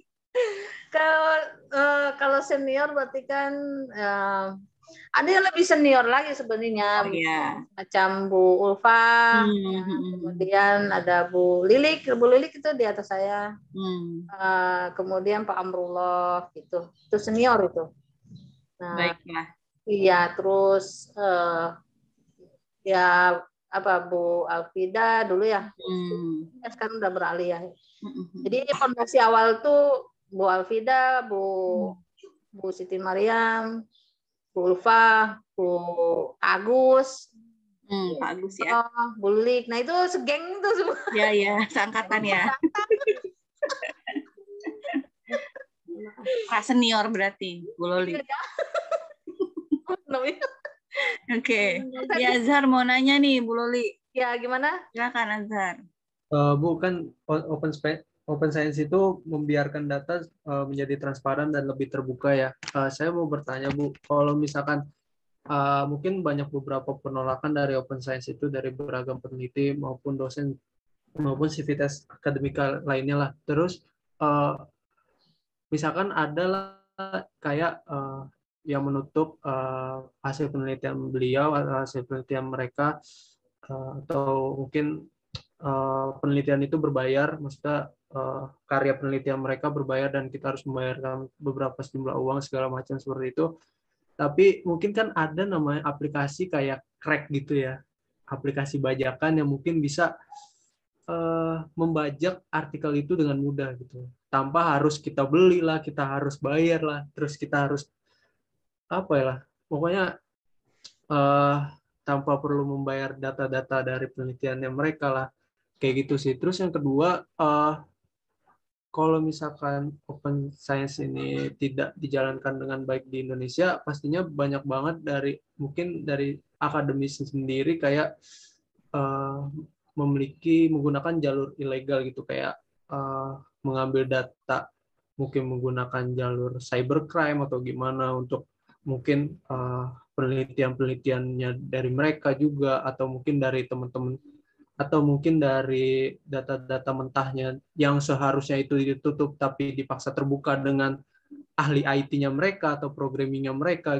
kayak gitu, dengan mungkin keamanannya bisa dibocorin, jadinya artikel yang seharusnya close access jadi open access, atau mungkin jadi open science segala macam kayak gitu. Pokoknya dibocorin sehabis-habisnya, dan ya itu mungkin kayak jadi tantangan terberat juga sih kalau misalkan kayak kita terus menutup open science ini. Dan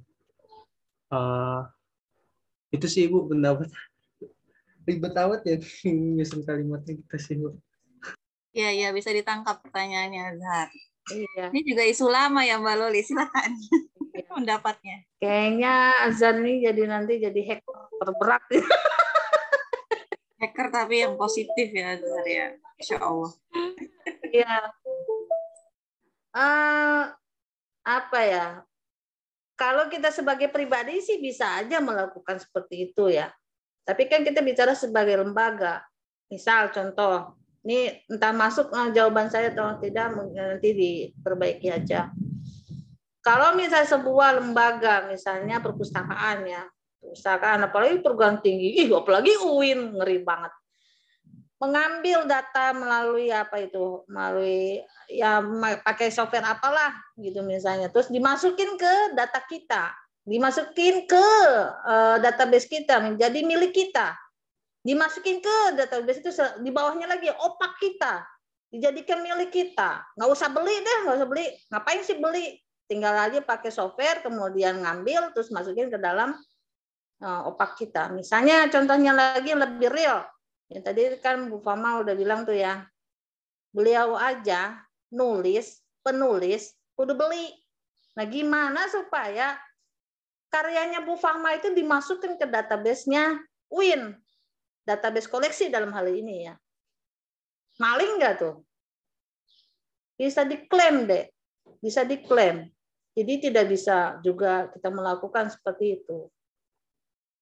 Itu satu. Yang kedua, itulah yang dikhawatirkan para peneliti. Kalau misalnya tidak ada kebijakan, tidak ada keamanan dari infrastruktur dan sebagainya, mereka tidak akan mau mengopenkan sainsnya. Sainsnya di sini artinya apa? Hasil penelitiannya. Ya, nggak mau dia. Coba sampai sekarang, apakah UIN sudah memiliki portalnya sains terbuka? Belum ada. Sementara untuk portalnya open access baru ada. Itu juga baru belakangan ini aja kuat. Kuat apa artinya? Kuat artinya para dosen mau gitu menyerahkan karyanya untuk disimpan di repositori. Ya kan? Mau mengizinkan karya mahasiswanya hasil bimbingannya ditaruh ke repositori. Ada beberapa dosen tertentu yang tidak mau. Alasan kenapa? Bukan berarti dia tidak mau mengopenkan hasil bimbingannya, tidak, bukan. Hasil karya masih bukan. Tetapi ada hal-hal tertentu, misal dia ingin menjurnalkan skripsinya. Ya kan? Apakah itu berarti melanggar dari open science open access? Kalau open science otomatis enggak lah ya, dia tidak melakukan. Tapi kalau dari sisi open access-nya iya dia melanggar. Tetapi kalau misalnya dia berupa jurnal, kita juga menerima sebagai penjaga portalnya open access. Gitu ya. Jadi memang ada apa ya? Artinya kalau yang kedua itu memang harus ada kebijakan dulu deh ketika bicara tentang open science ya. Kalau open access ya oke lah ya, udah ada gitu. Kalau open science itu memang agak riweh ibaratnya bahasanya karena masih dari beberapa syaratnya aja, misal dari segi keamanan infrastruktur dan aksesnya itu bagaimana sebagainya itu belum dibicarakan sampai sekarang. Tapi kalau misalnya Anda sebagai pribadi mungkin untuk mau mengambil dan sebagainya, ya mungkin bisa-bisa aja kan kadang-kadang ada situs-situs tertentu yang bisa membongkar informasi yang ada di beberapa portal jurnal yang bisa dibongkar sehingga menjadi milik kita. Tetapi kita kalau sebagai perusahaan itu penjaga ya, gerbangnya ilmu pengetahuan, yang nggak mungkin kita melakukan seperti itu. Mungkin itu yang bisa saya jawab ya. Gimana Azhar? Terjawab nggak pertanyaannya? Jawab Bu, terima kasih Bu. Sama-sama. Sami. Ini sebenarnya kalau kita dari sisi peneliti itu situs atau website yang bisa meng-crack tadi ya, itu sangat membantu di titik-titik kritis ya. Iya, aku ngerasain kok. Betul. Jadi banyak sekali artikel yang berkualitas tinggi itu cross access, jadi harus bayar. Padahal kita butuh untuk misalnya melakukan penelitian yang bisa bermanfaat misalnya bagi masyarakat gitu ya. Tapi kemudian penelitian yang tadi atau artikel yang berkualitas tinggi tadi tertutup kan. Akhirnya kita crack gitu dengan situs ini. Tadi betul kata Bu Loli, kalau secara pribadi mungkin aja gitu ya kita bisa melakukan itu. Tapi kalau sebagai lembaga, kalau kita dari sisi pustakawan itu nggak boleh karena kode etik kita tidak memperbolehkan kita melakukan itu. Gitu. Jadi yang kita layankan kepada pemustaka harus betul-betul legal. Ya, totally legal, nggak boleh setengah legal, setengah tidak legal, nggak boleh. Jadi betul-betul harus legal gitu. Karena kita kita punya kode etik, kita punya juga regulasi undang-undang yang membatasi gerak kita. Karena saya pernah bahas juga di mata kuliah kode etik dulu ya, Mbak Loli. Mungkin teman-teman 2021 nanti dapat juga mata kuliah karena sempat ditiadakan kan mata kuliah kode etik itu pustakawan itu kan punya akses sangat luas dengan database online gitu, dan itu bisa dia jual dengan cara dia jadi broker gitu misalnya Mbak Loli ya. Jadi di luar tugas dia sebagai pustakawan, dia ngumpulin data terus dia tawarkan ke para peneliti gitu ya. Lalu dia karena dia punya kemampuan dalam akses, kemampuan dalam menelusur deep searching gitu, itu bisa dia jual satu paket informasi kepada peneliti misalnya. Itu kan mungkin aja, dan itu dia dapat uang di luar dari gaji dia sebagai pustakawan. Itu salah satu yang bisa dilakukan oleh pustakawan. Saking dia punya kunci gitu ya. Dia adalah juru kunci terhadap data yang sangat besar yang dimiliki satu institusi misalnya gitu ya. Jadi itu tidak boleh dilakukan karena kode etiknya itu tidak boleh gitu dari sisi kode etik kita sebagai profesional informasi gitu ya. Lalu juga ada undang-undangnya dan sebagainya. Tapi kalau sebagai peneliti tadi gitu ya. Makanya ini kita jadi dua sisi, kalau karena pustakawan juga adalah peneliti juga. Kapan kita boleh pakai, kapan nggak boleh. Tapi dari sisi agama, nah ini Mbak Loli, ini sebenarnya salah satu yang menarik juga yang ingin saya kaji. Kapan-kapan kita mungkin bisa nulis nih Mbak Loli nih.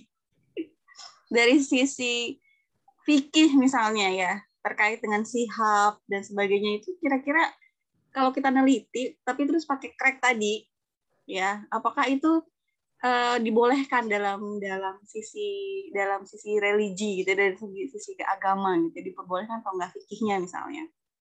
Itu belum pernah saya menemukan satu literatur yang pernah membahas itu secara mendalam gitu, apakah boleh atau enggak. Mungkin kita harus kalau penelitian nanti kita lakukan nih Bu Loli, kita mungkin nanti kolaborasi lagi gitu. Yang kita wawancara nanti adalah ahli-ahli fikih gitu ya.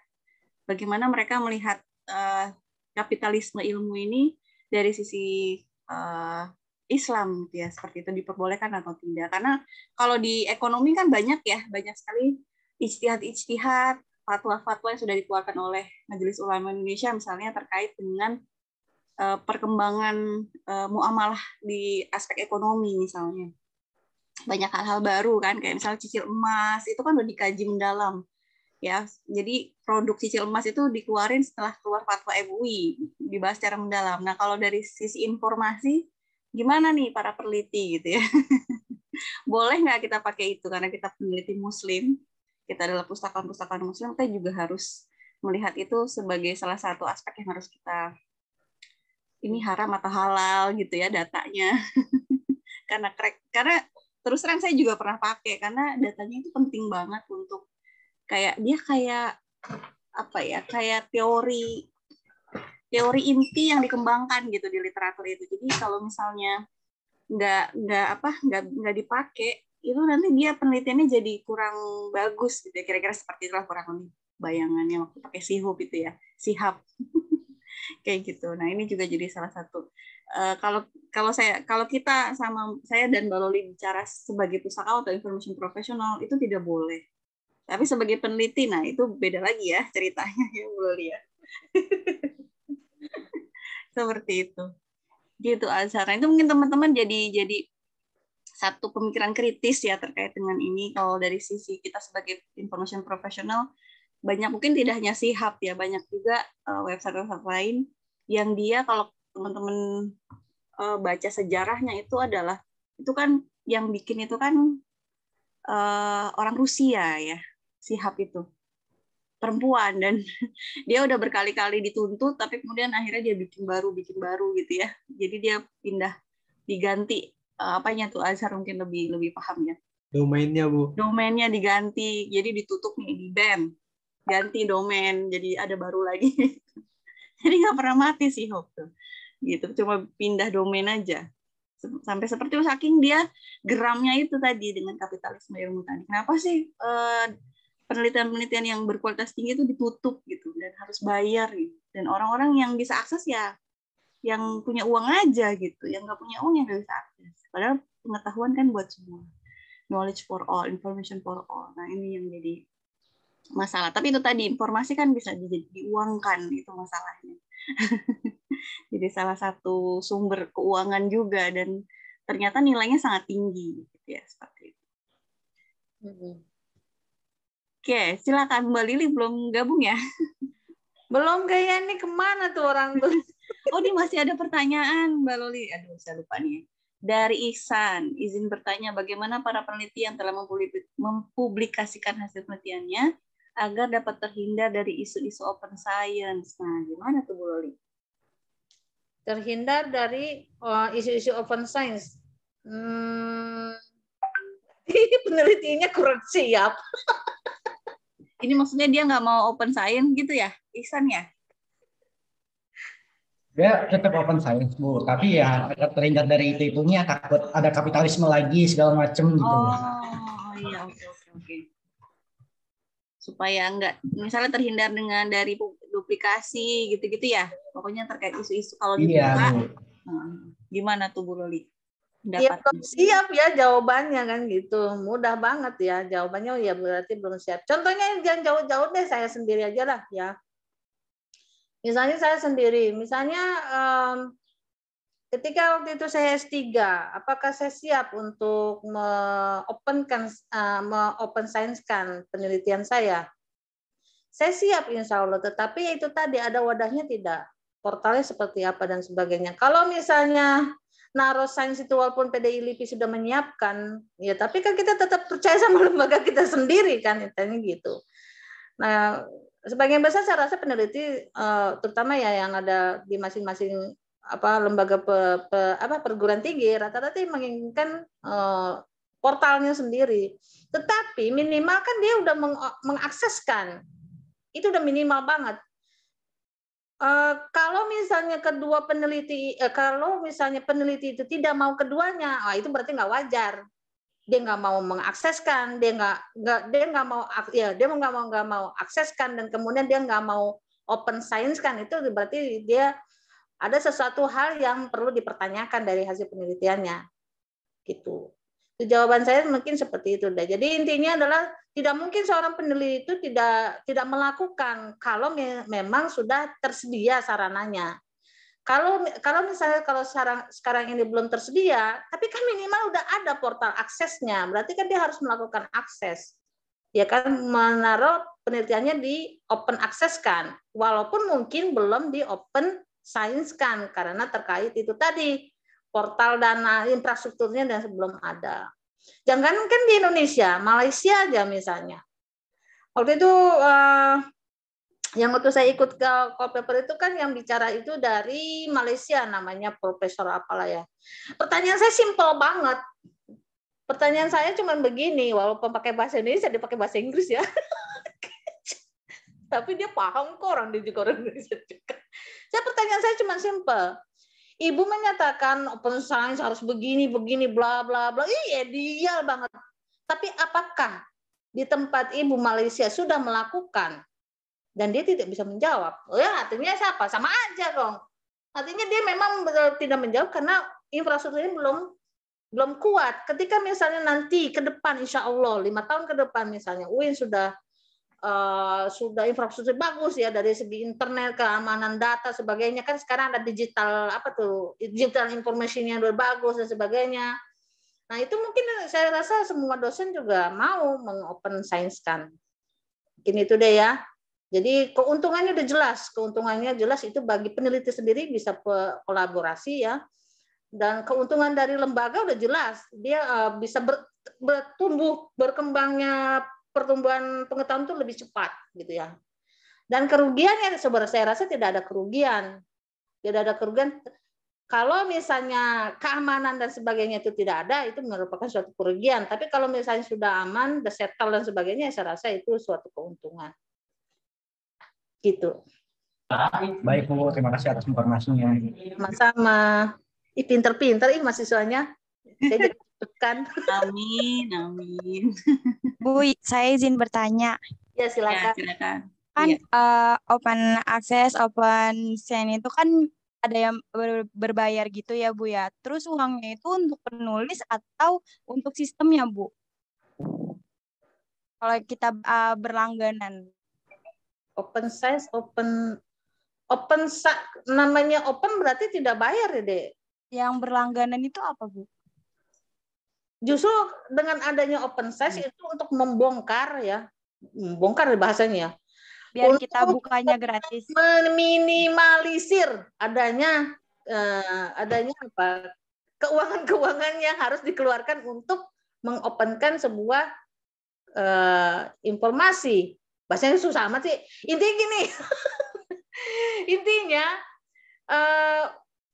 uangnya kalau seandainya portalnya sudah jadi dan sebagainya, berarti uangnya kan untuk maintenance. Dan keuntungannya adalah untuk masyarakat. Bukan masyarakat kita sendiri, tetapi masyarakat luar juga. Nah, itu kan kegunaan dari open science maupun open access. Misalnya contoh gini deh, mudahnya.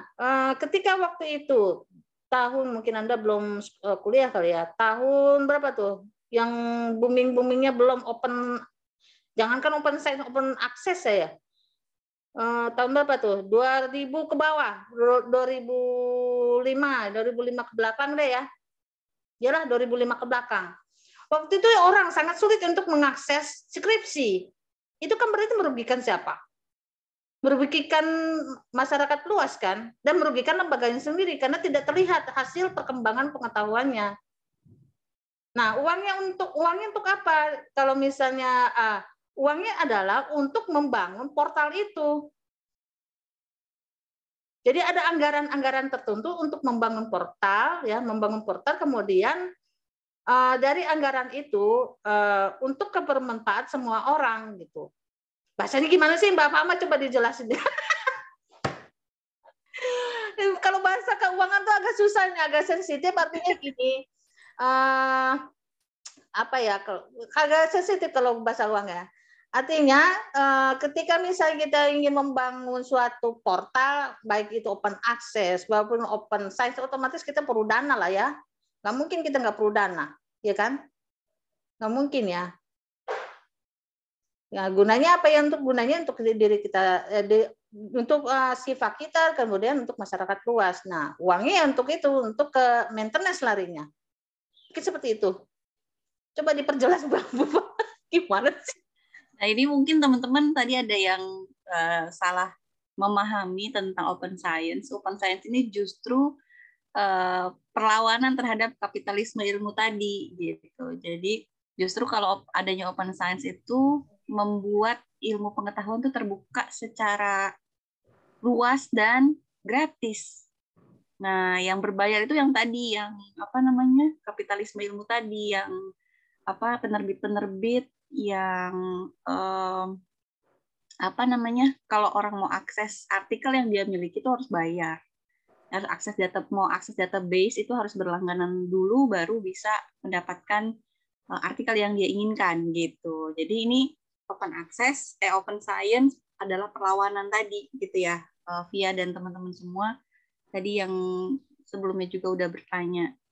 Kalau database online, mungkin tadi Via maksudnya bertanya open, kalau kita berlangganan database online, ya, yang tadi harus bayar tadi itu uangnya buat siapa, gitu? Apakah untuk autor atau untuk si penerbitnya atau vendornya? Mungkin kalau Mbak Loli lebih paham nih, pustakawan biasanya. Oh, autornya dapat uangnya nggak Mbak Loli kalau langganan ProQuest gitu? Cuma urusan penerbit kali. Iya ya, dibagi apa enggak ya? Bagaimana urusan penerbit.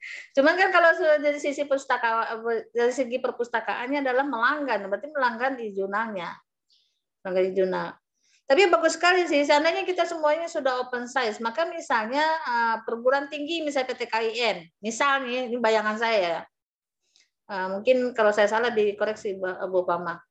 Kalau bayangan saya, kalau misalnya sudah open science, maka satu PTKIN belum tentu tidak mesti juga harus melanggar hal yang sama, iya nggak sih? Iya, betul. Jadi justru meminimalisir keuangan kan gitu, bisa dimanfaatkan yang lainnya. Cuman karena kita belum open science, maka PTKINA melanggan misalnya melanggan education, manajemen education, terus B juga begitu, kan itu juga mubazir, malah justru memperkaya kapitalisme kan gitu. Nah makanya Kiramang itu gitu, ayo PTKIN kita membongkar itu semua, tapi kan pada nggak siap karena itu tadi portalnya kita belum siap mungkin. Tuh. Oke, makasih Bu Loli jawabannya. Mudah-mudahan menjawab ya Via ya. Baik Bu, makasih ya Bu. Sama-sama. Ini Fajar juga pertanyaan tadi kayak udah dijawab Bu Loli ya Fajar. Gimana? Masih ada pertanyaan atau cukup jawaban Bu Loli tadi tentang keuntungan dan kerugian open science? Fajar? Mungkin tadi udah kejawab. Oke. Sebenarnya open science itu keuntungannya betul, saya sepakat, banyak banget keuntungannya. Kalau tantangannya mungkin ya, bukan kerugian ya, tantangannya tadi infrastruktur sama regulasi. Saya sepakat. Jadi regulasinya dulu harus dibuat untuk mengamankan tadi ya, supaya peneliti ketika mau share data itu harus aman gitu. Aman dalam arti dia bukan dapat secara komersil bukan, tapi misalnya kalau ada orang yang duplikasi itu jelas sanksinya misalnya, sehingga orang juga kalau mau ngambil data dia berpikir panjang apakah dia mau dan digunakan sebagaimana mestinya, misalnya untuk pengembangan, untuk penyempurnaan atau kolaborasi tadi yang disebutkan Bu Loli tadi. Penelitiannya kok diajak kolaborasi, datanya bagus nih, kolaborasi yuk kita bikin penelitian yang merupakan pengembangan dari penelitian sebelumnya gitu. Dan data yang di-share itu kan data yang penelitiannya sudah selesai ya Bu Loli ya? Kalau misalnya open science itu data belum selesai, malah data mentah ya. Tapi hasil penelitiannya udah dipublish maksudnya. Lalu dia lampirkan data mentahnya juga gitu. Ya kan ya? Jadi maksudnya datanya nggak mungkin digunakan untuk menulis hasil penelitian yang sama yang sudah dipublish. Jadi sebenarnya aman, justru menghindari duplikasi tadi itu. Gitu loh. Jadi udah ada yang neliti, datanya juga udah sama, berarti nggak mungkin bisa dilakukan ulang. Kayak gitu. Paling yang bisa dilakukan adalah pengembangan. Jadi makanya sama kayak waktu isu open access awal-awal itu adalah ketakutannya adalah pertama ketahuan plagiat. Ya atau takut diplagiat itu, dua sisi itu kan. Jadi kalau kita melakukan plagiat dalam penelitian kita pasti nggak mau open access gitu. Seperti itu. Atau kita takut diplagiat. Jadi dua sisi itu. Jadi tapi tadi ya open access tuh keuntungannya terlalu banyak gitu untuk bisa dihentikan ya seperti itu. Oke, seru banget nih. Udah azan asar juga. Ada yang masih mau bertanya atau kita cukupkan untuk hari ini? Udah kayaknya ya. Sip, oke. Bu Loli, makasih banyak sudah mau sharing sore ini. Selamat. Seru banget, mudah-mudahan apa yang kita bahas hari ini bisa bermanfaat buat teman-teman semua, membuka cakrawala wawasan baru gitu ya terkait dengan open science ini, dan bikin penasaran gitu, pengen baca terus dan mempelajari lebih mendalam tentang open science ini, karena tadi ya pustakawan itu jauh dari bayangan orang-orang yang tidak memahami tentang pekerjaan information worker. Ternyata kita punya banyak sekali isu gitu yang harus diselesaikan, lalu tugas-tugas yang harus dikerjakan, dan juga resiko kerja yang juga tadi ya sebenarnya sangat banyak gitu. Jadi mudah-mudahan teman-teman semester 1 nih udah mulai punya gambaran tentang kerennya information worker itu ketika dia bekerja secara profesional itu seperti apa. Tidak hanya jagain buku, jauh dari jagain buku aja. Kalau jagain buku kita nggak perlu kuliah sampai S3 ya Mbak Loli ya? Iya, nggak perlu. Nggak perlu gitu. Jadi teman-teman nanti setelah selesai semester 1 udah bisa jawab pertanyaan orang tua, udah bisa jawab pertanyaan teman, saudara gitu ya. Ketika bertanya kuliah di ilmu perpustakaan tuh ngapain, apa yang dipelajari, udah punya jawabannya. Nggak boleh bingung lagi gitu ya. Apa ya, saya belajar apa ya? Karena kadang-kadang gitu ya pulang kampung ditanya, kamu kuliah di mana? Di UIN. Ambilnya jurusan apa? Ilmu perpustakaan. Emang belajar apa? Kan pustakawan cuma jagain buku gitu ya. Langsung keluarin tuh mata kuliah yang bikin kalian pusing ya. Ini dijelaskan secara sederhana ya, jangan dikeluarin RPS-nya. Oke, terima kasih banyak Bu Loli. Mudah-mudahan sehat selalu, semakin sehat, semakin sukses juga. Nah teman-teman, karena ini pertemuan Zoom kita yang terakhir, sebelum kita nanti mungkin minggu depan sekali lagi WAG ya, setelah itu baru teman-teman nanti mengerjakan tugas UASnya. Kita foto bareng dulu ya Bu Loli ya. Ya siap. Foto bareng aku paling seneng. Oke, boleh Via ya, di screenshot, dikasih ini kode. Saya aja deh yang kasih kode, Via yang screenshot ya. Iya, Bu. Slide pertama. Kausar miring-miring gitu, Kausar nggak apa-apa. 1, 2, 3. Oke, slide kedua. 1, 2, 3. Oke, yang belum on cam, ayo on cam. Slide ketiga nih, banyak yang nggak on cam nih. Slide ketiga, 1. Sebentar Bu, slide kedua dulu Bu. Oke, slide kedua, silakan. Ya.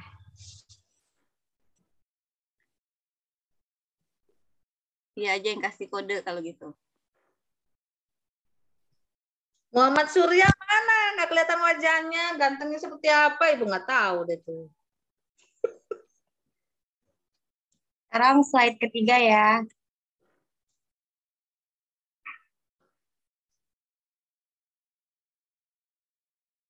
Dua, tiga. Dah. Udah Bu. Sampai 4 ya? Ibu Fahma dan teman-teman semua salam kenal ya. Semoga kita ketemu offline ya. Silakan kalau misalnya nanti mau magang, magang di perpustakaan kedokteran, monggo. Insya Allah kita terima, malah seneng. Makasih, mohon maaf lahir batin. Sehat selalu. Assalamualaikum warahmatullahi wabarakatuh. Waalaikumsalam. Terima kasih Ibu. Terima kasih Bu Loli. In live ya Bu Fahma, teman-teman.